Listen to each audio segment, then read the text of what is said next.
Monkey Business in Kenya by Edward Bristol. Read by Troy W. Hudson. Produced for Wildfish Audio. Copyright 2014. Chapter 1. Nairobi, Kenya, 2001. The one-oar jet taxied to the Jomo Kenyatta International Airport terminal around noon. Peter personally walked us to the private gate and said, "If you need me, I'm open for business." If there's a finer promise to hear from a gym-loving Fortune 500 CEO, well, I can't think of it. Lizzie gave him a hug and a kiss, and I shook his hand again. "Good luck in New York," Lizzie called as we passed the gate and waved, but Peter only waggled his head. After the leather sofas on Peter's jet, the Nairobi airport looked even shabbier than usual. Ducking under the cold and harsh light, we strutted towards the customs barrier. Even on a commercial flight, Lizzie and I would have attracted attention, but coming alone from a sleek private jet, a small battalion of custom and immigration officers in worn-out uniforms awaited us in eager silence. We presented our luggage and passports. They didn't bother to ask if we had anything to declare, but motioned us straight away into a separate interrogation room. First, they opened Lizzie's oversized Samsonite. The team leader, his face reminding me of a carp fish dug through Lizzie's lingerie, while the others gawked at each item, whispering and smirking.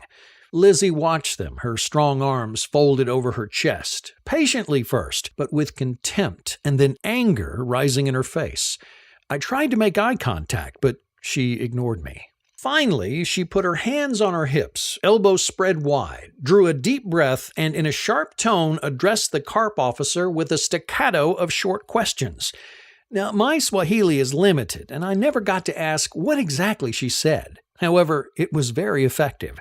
The carp froze, dropped her underwear, and blushed. His team stopped laughing, examined their fingernails, tucked at their uniforms, and rearranged their name tags. He closed Lizzie's case and then turned to my old suitcase covered with stickers, tags, and stamps from all continents. "Anything to declare?" he asked me. "Yep, I have gemstones in there." I opened my knapsack and showed the zip bags from Madagascar. He fished for one of the bags, held it up, and his eyes glimmered Christmas. So far, all is planned. Those gems would keep him away from the 50,000 in various currencies hidden in the inner pockets of my jacket. They spread the gem bags over the table, examined the stones, and commented as if they had any clue what they were. I kept my eyes on their fingers to make sure no stone went missing. After a short discussion, the team leader said, "You need to declare." I nodded friendly. "Sure, I know." With Lizzie by my side, oxytocin levels at record high, I was all loving kindness, a beacon of compassion. These poor fellows, they did a terrible job for little pay. They, too, had to make a living, and I was willing to contribute to society. I had already checked the room. No surveillance, no CCTV. Not yet, not in Africa. The carp pulled a thick stack of customs forms from a drawer. I parried his move with an equally thick stack of small dollar bills from my pocket. This was a routine process. Pay up front to avoid filling out endless forms, only to pay later anyways. A shortcut that saves time and is often cheaper. That day, however, things were different. Lizzie frowned, grabbed the dollar bills from my hand, and stuffed them back into my pocket. "We do this in good order," she said, and began lecturing the terrified officers in Swahili. They argued. She threatened and pointed fingers. I groaned, but Lizzie did not budge. Obstinately, she began filling out the custom forms. "Come on," I whispered. "We'll pay this way or that. Let's just get it over with." The suggestion earned me an angry glance, and "You should not support this. Whether we give it to them or to their government, it's the same, just quicker." "No, it's not," she snarled. "You should know better." I doubted that the Kenyan government would make more efficient use of our money than these poor officers, but considered the argument unwinnable. In the end, after a lot of paperwork, bickering, many stamps, and signatures, we paid $870 in taxes. Lizzie insisted on a receipt. It took another half hour to issue an official paper documenting that they had received $870 in cash. It was obvious they had not used a formal receipt in a long while. When we finally dropped into a taxi, night was falling. Lizzie directed the driver through Nairobi's inner city and then deep into a residential mid-class area. Simple one-family houses, some fenced with gardens, others just standing in the mud. Many had tiled roofs set on solid concrete. Most had electricity and running water, unsafe to drink perhaps, and the power would die regularly, but satellite dishes beamed everywhere. Not street lamps, but grocery stores and tea houses lit the sidewalks, shared by many dogs, children, goats, and grandmas sitting on stools, sipping tea, watching the traffic. The taxi stopped. "That's it," Lizzie said with an apologetic smile. Her family lived in a classic rectangular cube of unfinished concrete with the irons sticking out from the top. As common, the family must have planned for 2 floors, but the money ran out, so they had moved in anyways, hoping that one day they would be able to continue upwards. "Are you sure?" Lizzie asked, not for the first time. "Of course," I said, without hesitation. Frankly, I would have preferred a nice hotel, but I knew she had to stay with her family, and I didn't want to leave her side. Not at all. The taxi driver honked once, then again. Screams and yells as people streamed from all sides. 4 generations hugged, patted, cried upon, and kissed Lizzie. I stood aside, shy and forgotten for the moment. Then Lizzie emerged from the throng, pulling a roundish lady in a white nightgown behind. "Mama," she said, and a hush fell over the crowd. "This is my friend Edward. We met in Tawna. Please, welcome him." Lizzie's mom leaned back and ogled me with suspicion. She had Lizzie's features, but without the tall Caucasian part. For a moment she hesitated, frowning, perhaps remembering Lizzie's father, the Russian ambassador. Finally, she decided to like me and bestowed big, wet kisses on my cheeks and forehead. No further questions asked. We followed Mom into her living room, and she pressed us into the only 2 chairs. A small TV glowed from a battered cupboard, a staircase climbed to the roof, a sofa stood without legs, many blankets and some pillows lay scattered on the floor. Somebody whisked a folding table between Lizzie and me, and Mum loaded it with food. Dozens of people stood along the walls, peppering Lizzie with questions while staring at me. Lizzie ate sparsely and talked a lot. I could only guess what was said and smile politely, sweating over the spicy food. At times, it's very comfortable not to understand a language, being able to relax and observe without questions and small talk. After I refused a second refill of pink sugar cake for dessert, Mom helped us to a few buckets of water at the well behind the house.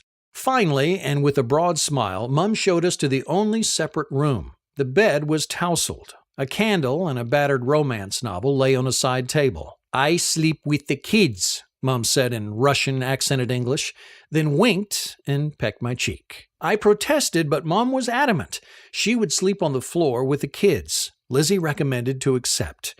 I stood, blushing but thankful, because in case you've never tried, sleeping on naked concrete is tough, especially sober. Mom chased everybody out, and we were left alone with a bed for the first time in our short relation. However, privacy, it's a relative word in Africa. The room had no door, only a curtain. Behind it, I heard Mom complimenting the last guests into the night and ordering the family to sleep. Lizzie changed into silk panties and a tank top. I sat on the bed's edge, breathless, staring at her shoulder line. Perhaps I would dare ask for a hotel tomorrow. Her smile, ever so sweet. My heartbeat, ever so loud. 16 years old or 12, dying of desire. But kids giggled just behind the curtain, and Mum was dishing out wax, chasing them to their sleeping places. I shook my head and mouthed, "No, I can't." Lizzie waved her hand, smiling, groped under the bed, clicked a button, and a local radio station filled the room with Afropop. I glanced at the thin curtain, but Lizzie whispered, "Don't worry," as she blew out the candle and pulled me on the mattress. At times, life is sweet. So sweet. I awoke to dogs barking, stretched, and felt for Lizzie.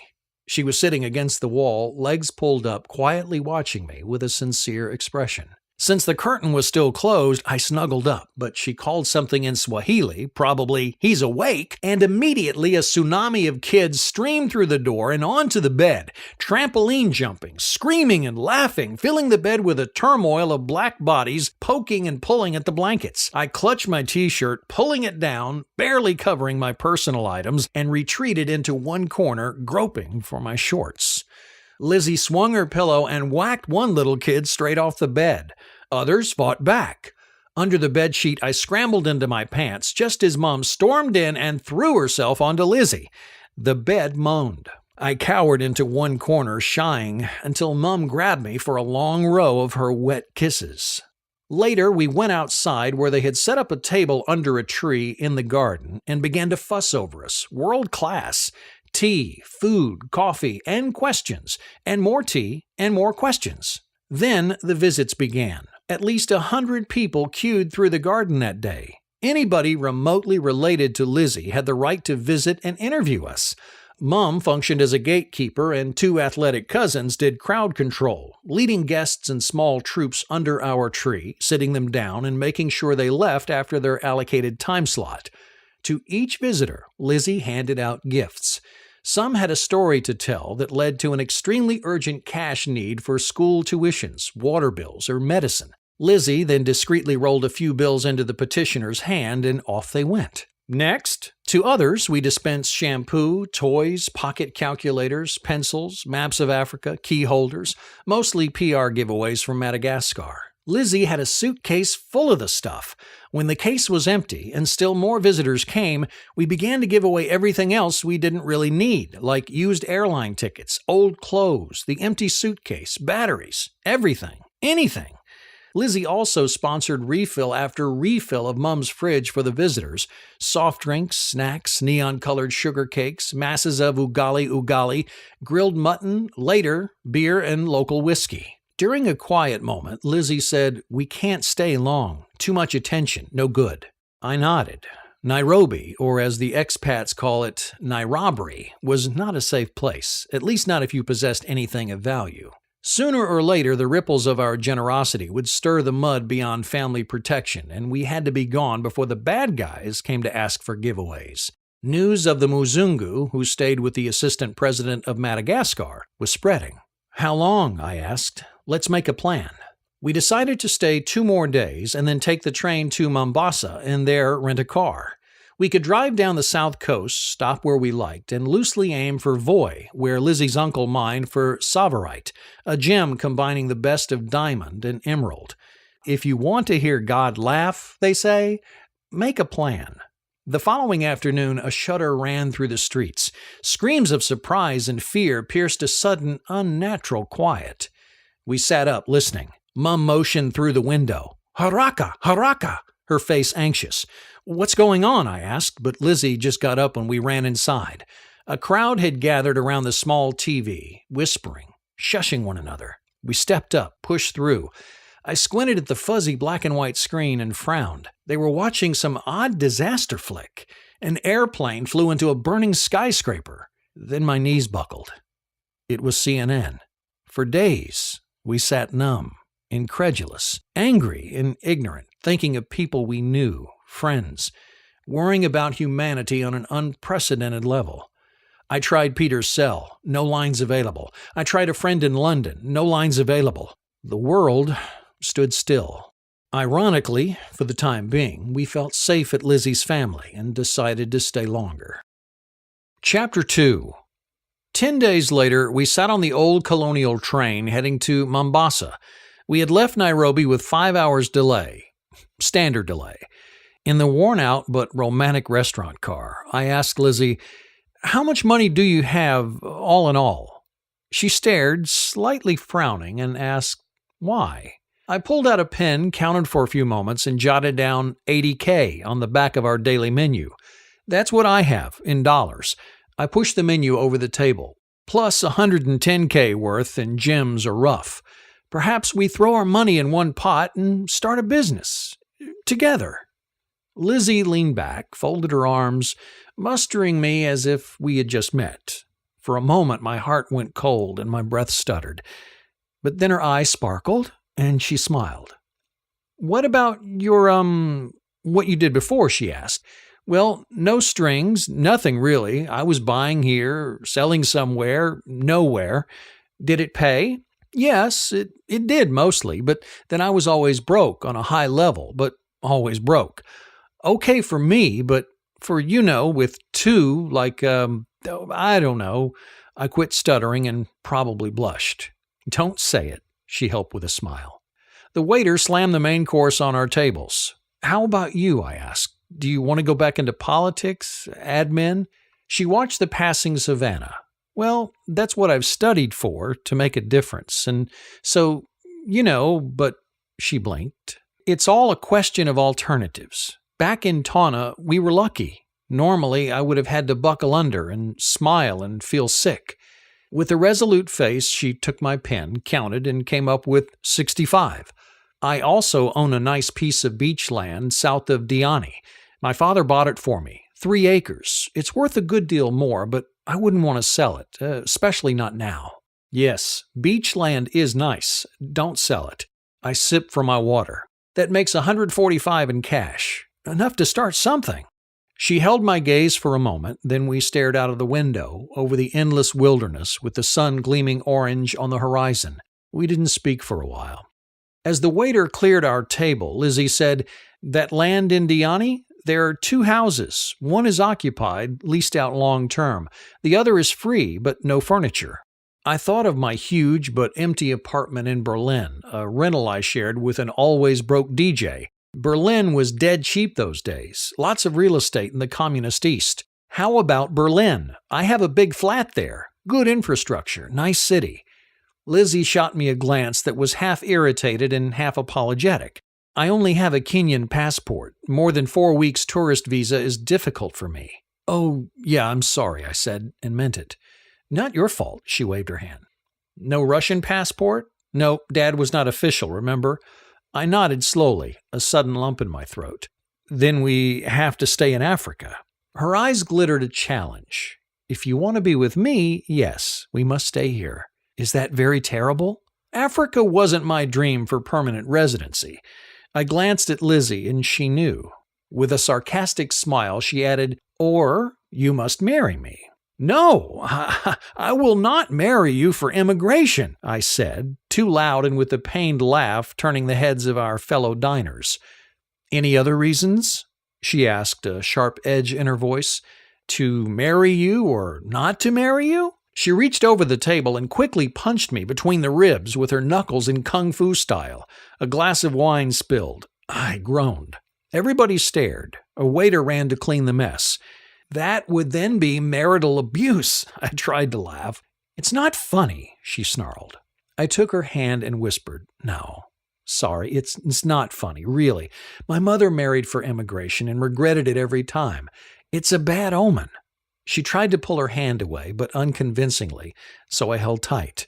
"Lizzie, please, listen," I begged, terrified by the ugly direction my well-meant business proposal had taken. "I can think of many good reasons to marry you, really, but a visa is not one of them. I can't do that." She stared, her eyes betraying nothing. I held my breath until she pressed my hand and said, "Okay, let's start something from my house in Diani. Yes? It's a nice place. I'll show you. What business did you have in mind?" I sighed in relief. "Well, there is something I've been looking at for a while. A website selling gems online, perhaps also jewelry. All this traveling is obsolete. We buy locally and sell to a global market." "On the internet?" Brows furrowed in disbelief. "Yes, we could do it from anywhere, even Diani." "Do you really think people will buy gemstones unseen, like from a photo?" "I don't know. People buy shoes online now. It's coming big. Tiffany sells jewelry on the web instead of opening new shops." We stared into the passing land. A family of impalas watched the train with routine vigilance. Lizzie leaned over the table. "How about good ice cream? They have none in Kenya." No. Ice cream melts.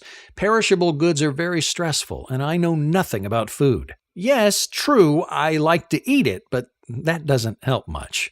She smiled. "How about a small guest house on my land?" I considered for a while. With $146K, we could probably build 10 simple cabanas and a small restaurant. A romantic idea, but I remembered my parents' guest house in Sri Lanka. It was only trouble except during off-season, but then there was no money. "You look unhappy," she said. "Yes, a guest house is work 24/7, not much fun. We had a small hotel in Sri Lanka, drunken tourists losing their keys at 2 a.m., maids stealing. Plus, we're chained to Kenya forever, I thought, but didn't say. Instead, I offered, how about a consulting company, something for investments in Africa?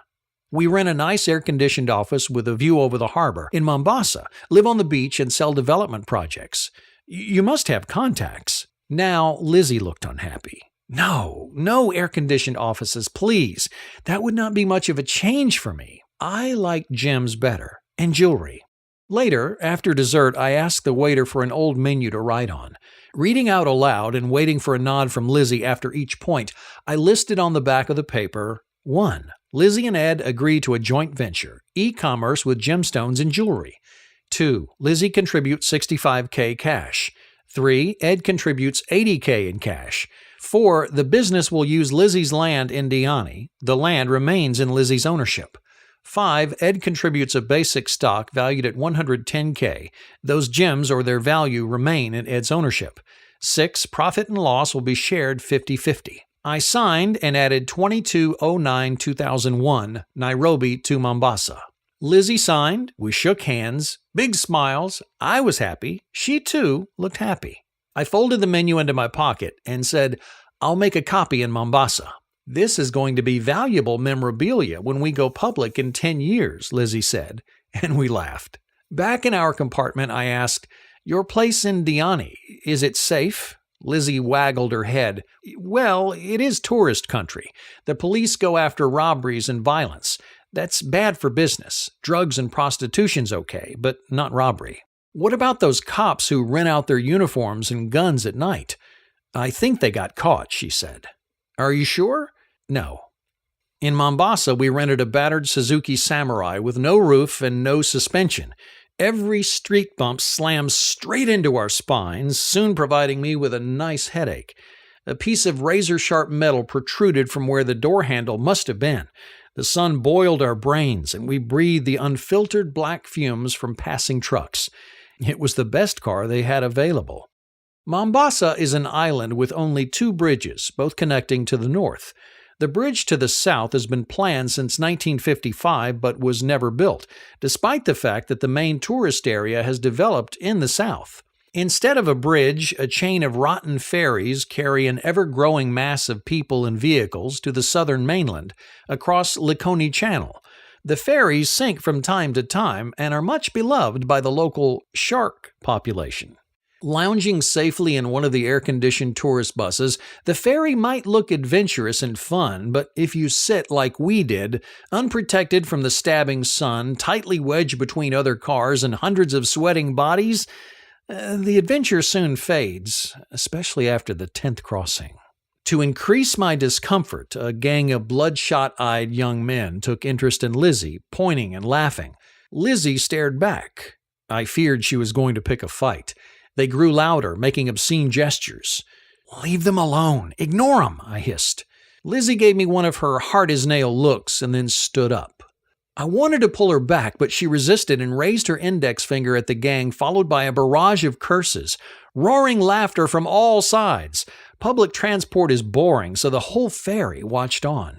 Lizzie beckoned the ringleader, a guy with an infected eyebrow piercing, to step up and discuss matters man to man, but he shrunk back, blushed, muttered, and the whole gang moved away into a far corner. When Lizzie sat down, she quivered with anger. What did they say? I asked as we navigated off the ferry. They thought you're my customer, fresh from the airport. She honked at a cow blocking the road. That's the kind of crap I have to take from our own people. We drove south on the coastal road, past resort after resort. Here and there, sunburned tourists crawled around shops and bars. An hour later, the hotel signs had thinned. Lizzie slowed, searching the jungle to the left. Somewhere here. Yes, here.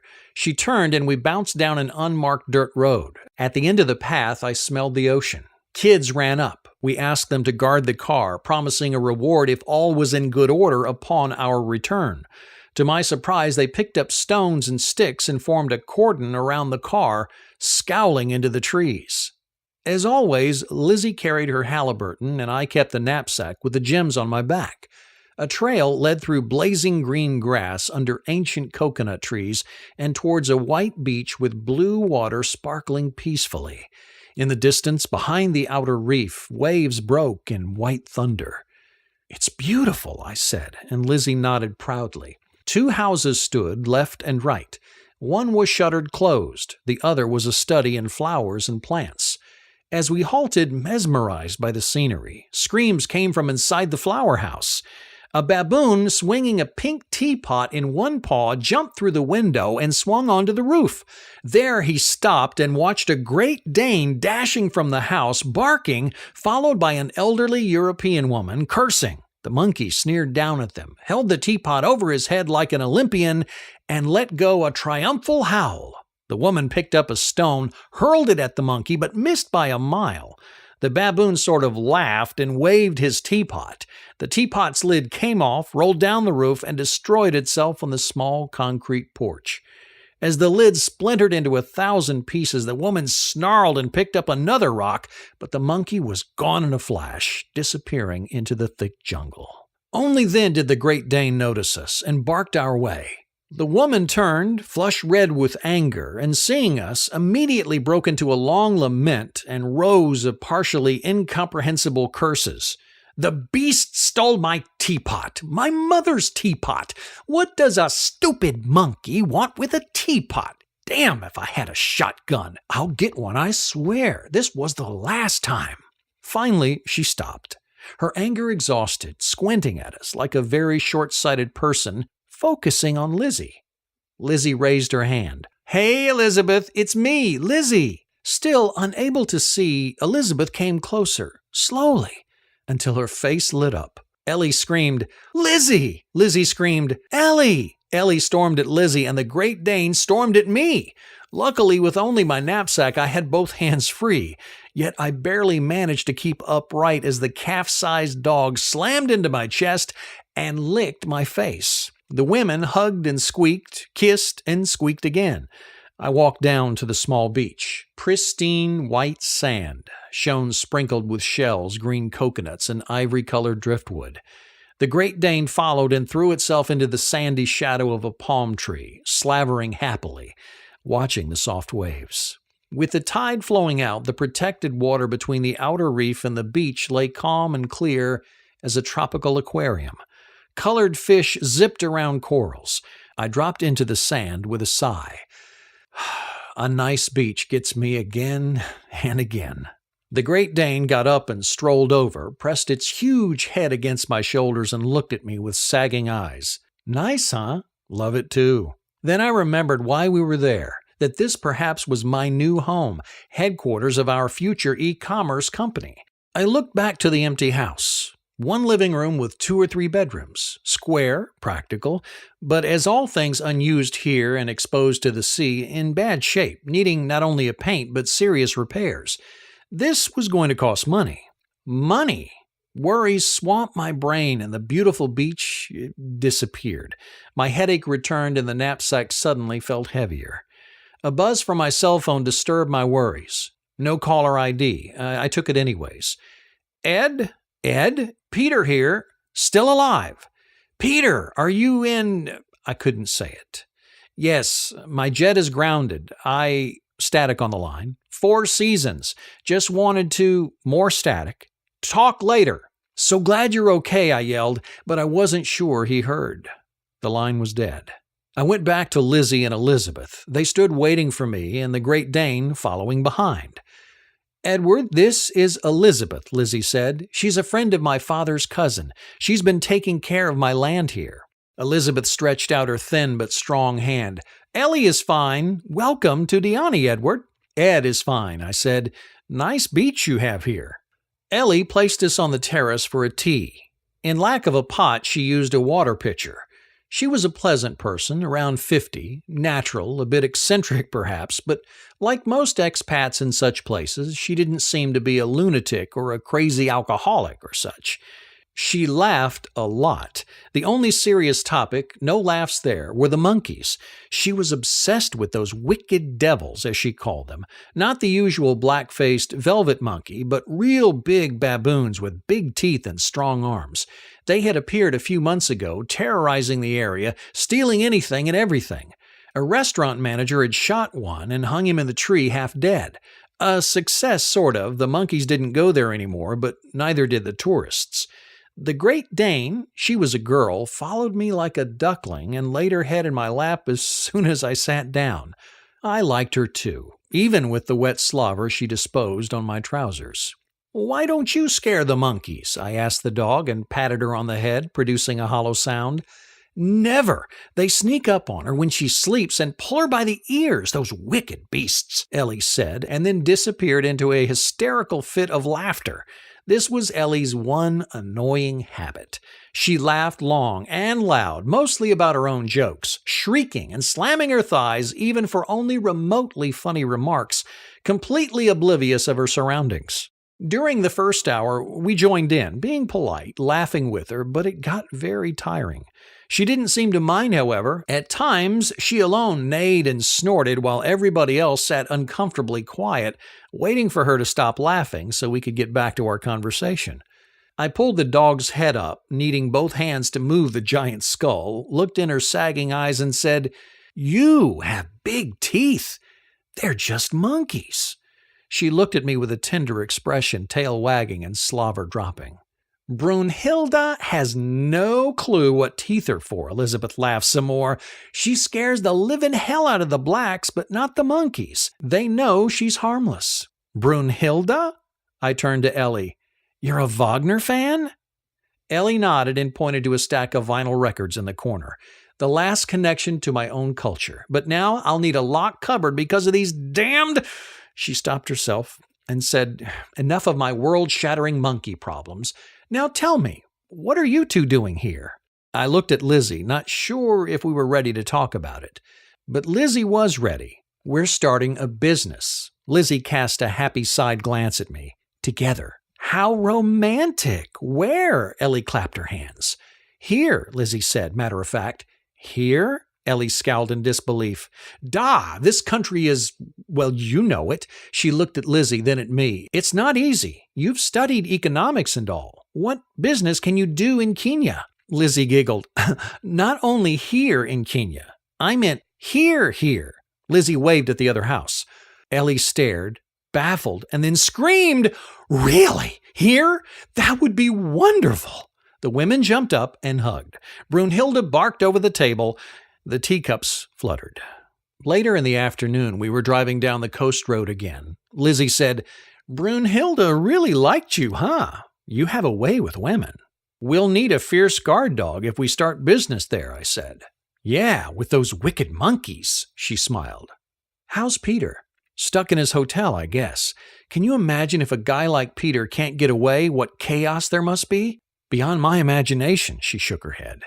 "Are you positive this is a good time to start a business?" "Absolutely. Or would you prefer to submit job applications?" "Nothing will happen unless we do it ourselves." Lizzie didn't answer, just stared ahead.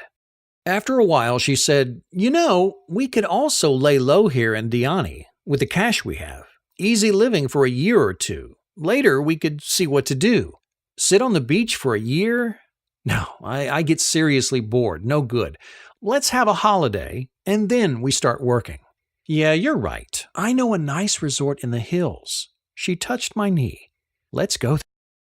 Chapter 3. We spent 2 wonderfully relaxing weeks in a colonial-style all-wood safari hotel built into the steep rainforest, watching tropical birds, dingy-dingies, and snakes from small and colorful to gray and thick, all the while having tea on wooden porches and dinners at open fireplaces. Very romantic. Every third day, less romantic, we made a cash tour to Diani, visiting all local banks and taking $500 each from our credit cards, debits, and Lizzie's Nairobi account. We could have drawn more in one go, but it was better not to attract attention beyond the normal tourist business.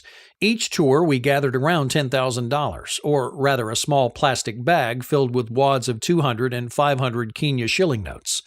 After 2 weeks, colonial-style tea on wooden porches and dinners at open fireplaces became repetitious, and I knew every snake and bird by name. More importantly, we had $105,000 in cash, 5 bank tours plus the savings from Jacket. In fact, a huge overseas suitcase bursting with Kenya shillings. On our last day in the reserve, Peter called us from a London landline. He finally had gotten clearance to fly out of New York and was working through the messy post-9/11 business.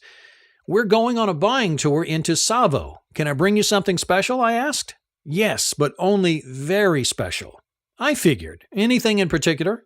"Well, green grossurolite, obviously. Other rare garnets for me and my daughter only, not for business. Just for my little museum. Call me if you're not sure." "Budget?" "Unlimited." "That's enough," I laughed. "I'll keep an eye out for something special." Zomo, Lizzie's uncle in Voy, was instructed to organize a so-called Buyer's Week. He spread word that a professional buyer was going to be in his office every day from 0900 to 1800, ready for business, cash in hand. He rented security guards and paid the local police to hang around and help in case of trouble. Meanwhile, we moved to the Salt Lick Game Lodge in the Savo West National Safari Park. There, we pretended to be a simple couple amongst dozens of other tourists, a great cover and very secure. Early morning on the second day, we left the hotel telling everybody who listened that we were going to hike in the park and that we'd be back late. We drove the Suzuki to a wooden garage in the middle of the park, a place run by the Maasai, intended for tourists to hire a guide and see lions on foot. To the Maasai's surprise, we declined the offered guide. "Lion will eat your muzungu," they told Lizzie, and laughed. We waited in our car until a gray-green Land Rover appeared.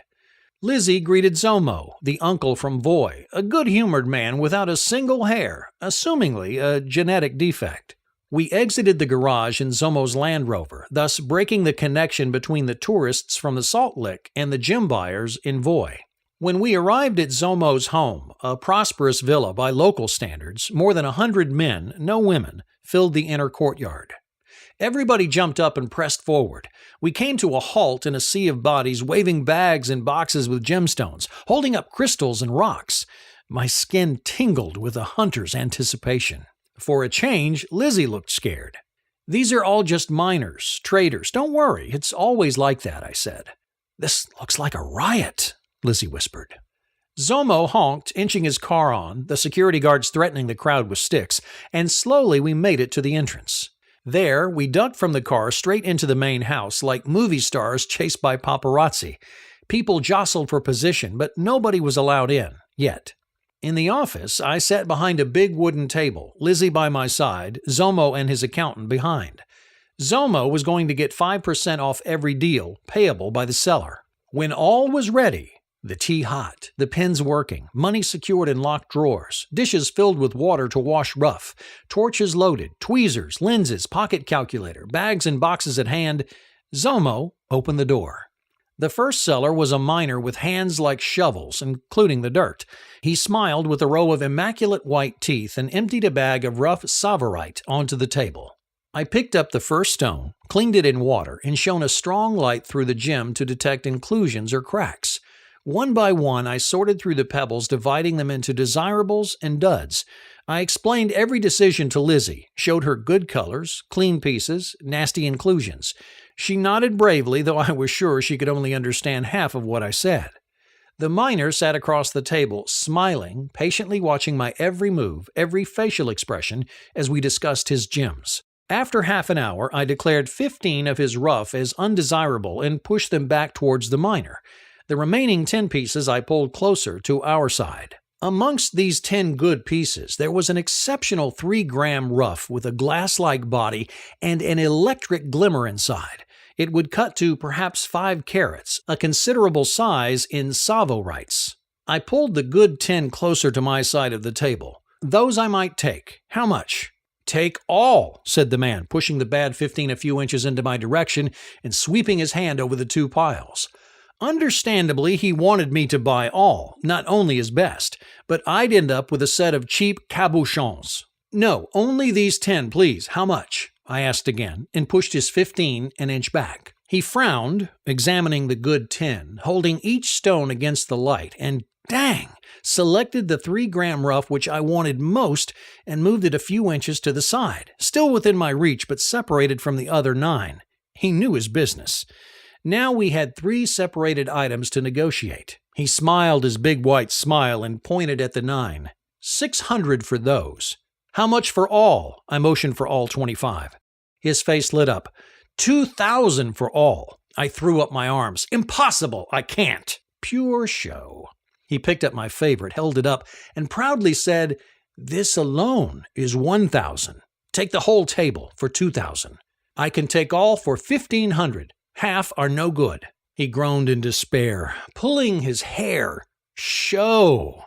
This first deal of the week was most important. I had to balance my negotiation carefully. Not too soft, but not too hard either.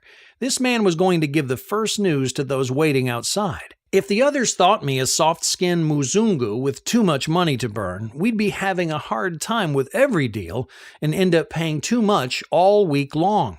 If, on the other hand, he would tell them that I was a tight-assed buyer without mercy, those sellers with good stones would leave rather than wait outside for days only to get ripped off. The longer a seller waits, the more desperate his cash situation gets. After all, he cannot work and his family has to eat. Lizzie followed the tedious negotiation with big round eyes. Though it was half her money, she didn't ask for voting rights. After much back and forth, I bought the good pile of Savorites, including my favorite, for $17.50. The miner paid Zomo 5% commission, and we parted in good standing. He promised to come back with rubies. I hoped he was going to give me a thumbs up when he stepped into the waiting crowd outside. The rough gems we sent to the uncle's lapidary for immediate cutting. Lizzie sighed, exhausted, obviously expecting a rest. But the next seller, actually a crew of 3 dealers, rushed through the door before she could intervene. The 3 co-owned a big but badly cut ruby. I explained to Lizzie the ways of ruby, its hues, the cutting, and a million other things. Thus, another round of grim negotiation began. Again and again, the 3 got into fiery arguments amongst themselves and had to step outside. Yet they could never agree. This went on until the uncle told them to get their act together now or come back another day, which in our language meant, "Don't come back." Zomo's threat worked, and I bought the 10-carat egg-shaped ruby for $2,200. Yes, those were the days. As I write in 2014, this stone would have cost $25,000 if you were quick and lucky. Except for a brief sandwich at noon, we haggled, bluffed, poker-faced, and counted money nonstop for 9 hours. At 6 in the evening, I looked out the shuttered windows. Even more people than in the morning stood waiting there. I took Lizzie's hand. "Can you do more?" No, I'm totally brain dead," moaned Lizzie, her eyes blunt and starry. "I want to go. Please." The uncle went out to call it a day. In Zomo's car, Lizzie said, "I see rotating gems when I close my eyes." Normal, that's the job. It'll get better. Later. I hope so. I can't close my eyes or I'll be sick. We got out our car from the Maasai's garage and drove through the pitch-dark park, always aiming at the only light on the horizon, our hotel. Since we had told the manager that we would be late, they hadn't yet called in the rescue squad. An all-you-can-eat buffet was open until 2200, and we arrived at 2145. The remains didn't look appetizing, but no refills were to be expected. "Careful what you eat," I whispered to Lizzie. "This is a never-come-back hotel." "Oh, what?" A standing joke amongst hotel managers. Can poison the guests, they never come back anyway. We avoided shellfish and skipped the meatball masala. Next day at breakfast, Lizzie complained that she had dreamed of gems. We drove to the garage, changed into Zomo's Land Rover, and another day began, intense, arduous, and yet exhilarating, at least for me. And then another day. On the third day, the 4th seller, a tall Maasai in bright colors and with giant earlobes, offered a box of assorted so-so roughs, nothing special. While I examined his stones, the Maasai pulled a fist-sized hexagonal crystal in a reddish-mauve color from his dress, and closely watching my reaction, rolled it on the table. I briefly glanced at the giant crystal.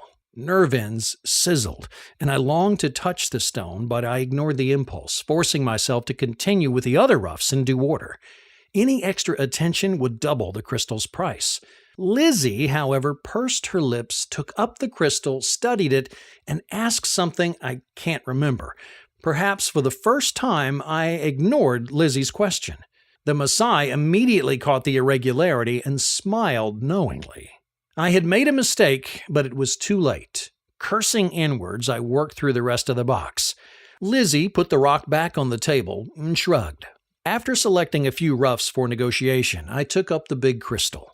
The sizzling in my brain returned with fresh intensity. The stone looked and felt like a spinel, but strangely something was amiss, or more precisely, something was too much. It didn't belong there. My blood pressure went up. I glanced at the seller. He was a proud warrior in the prime of life, fighting scars on his face, and surely able to detect the accelerating heartbeat of an opponent. The crystal was exceptionally clean, with only some growth lines and a few inclusions. I switched my balance from carat to gram and leisurely threw the crystal on it. 133 grams. A quarter pound! A remarkable size that would cut into over 100 carat. A 100 carat spinel was an exciting find. However, my hands didn't shake because of the size, but because this was not a spinel. I clearly saw light and shadow splitting inside the stone. Spinel doesn't double refract. I turned the crystal this way and that, shone light in it, scratched its surface, and waited again. Then, as if by chance, I laid it onto a paper filled with scribbled numbers. I tried not to stare, but there it was. The crystal reproduced the numbers beneath, clearly doubling and mirroring them. This stone was double refractive. Spinel, however, is single refractive. In a smaller gem, I might not have noticed, but this giant's double refraction was visible to the naked eye without further testing. If this was true, I was looking at one of the rarest gems in the world, a tophyte. And what a tophyte! Giant, clean, and not badly colored. Something special, Peter. Here was serious business. My throat dry, I dared not take up the tea for fear of spilling. A world record gem. Patience! Casually, I laid the tophyte with the other rough and thus formally opened negotiation over the complete lot, but the Masai, again with his knowing smile, pushed the crystal to the side, singling it out. So the Masai knew that I knew that he knew the crystal was special. However, I was sure he thought it only especially big, nothing else. He didn't know what was spinel or sapphire or garnet, much less could he idea tophyte. We negotiated a bit for the box of small roughs, just fishing around, pretending not to be concerned with the giant rock on the table, though it screamed for attention. After a while, I again picked up the crystal and held it like a hand axe. "Big enough to kill a lion," I said, laughing alone, like Ellie. Everybody else frowned. Especially the Masai did not appreciate the reference and scowled frightfully. I felt like a bumbling tourist and muttered some excuse. The uncle helped with a few soothing words in Swahili, and the tension subsided. How much then?" asked the bumbling tourist. 10,000, said the Masai with a grim smile. The uncle laughed politely. Lizzie smacked her lips. Even for a 133-gram spinel, this was an unusual ask. More money than a whole Masai tribe might earn in a year. I would have expected a few thousand. My lion joke, it seemed, had blown up the price. I steadied my hands and poured fresh tea, winning some time to consider. Seriously big gems are rare, but often hard to sell because they evade the jewelry market. Who wants to have a quarter pound of rock around his neck, even if it is a sapphire? Often such stones are broken up into smaller pieces and sold separately. However, if this was in fact a tophyte, and I was 95% positive, then the laws of physics or jewelry did not apply. A world record gem gets international press, is sought after by the museums, and will be an honor for the owner, for Peter. But I had to have his backup for such a price. I pretended to receive a call on my mobile and walked off into a side room. There I called London and was lucky to get Peter on the line. "I have a big tophyte. Very big. You interested?" "Sure am," he said without hesitation. "Can you wire 50K to Kenya?" 50? That big? Over 100 carat after cutting. Awed silence in London. "It sells as spinel," I added. "Deal," Peter said. "I'll text you my bank data in a minute. I need cash today." "You got it. My banker is fast." That done, I went back into the office, sat down, savored the moment, pointed at the big crystal, and said, 10,000 is okay. The uncle and his accountant gasped. Lizzie stared, mouth open. The Maasai looked first puzzled, then happy, until doubt crossed his face, and he slapped his forehead, finally cursing loudly. I had accepted his price without negotiation. That could mean only one thing. He had asked undervalue. He moaned, fidgeted on his stool, looking for a way out, a chance to modify the deal. Honor forbade him to pull back or raise his price. Also, $10K after all was a fortune here. He definitely wanted the money. He wouldn't refuse and run home, but he desperately wanted to squeeze some extra out of us without losing face. He glanced around the room, searching for help, but everybody stood firmly on our side, ready to enforce the unwritten rules of the trade. Then his eyes flickered. He pushed the crystal back to the other rough, all onto one heap, thus formally reopening the negotiation. Not exactly a kosher move, but understandable. "Can please make a new offer for all?" he begged with his best smile. At that moment, dramatically, the power supply broke, leaving us in the dark. Before the generator kicked in, the lights flickered on again. The Maasai's smile had frozen. I dragged the tension just a bit longer, looked at Lizzie, nodded towards the uncle, and then slammed a hand on the table. "20,000 for all." The Maasai's mouth opened and closed in disbelief. Then he whooped and jumped across the table to hug me with his intense, distinguishable African body odor. I fought him off, laughing. "But I need a promise," I said. "Anything, my honor," he said. "Don't tell that I buy Spinel at such prices, I mean. This is only between us. Promised?" "Promised, sir. Promised." And he hugged me again. "I hope you know what you're doing," Lizzie whispered. I nodded bravely. While I counted a big stash of bills, the Maasai pledged his ancestors and his tribe's honor on total discretion, guaranteed the health of my grandkids, again and again kissed the totem hanging around his neck, pulled a few more ruffs from his dress and lay them with the others. "For free, for you," he beamed. Peter sent the $50K on the same day, pocket change for him, I imagined. Lizzie made 2 more bank runs to get cash while I continued to splurge on gems from morning to evening, day in, day out. I immediately reinvested the, so far only assumed, profit from the Tophet and extended the buyer's week into 10 days.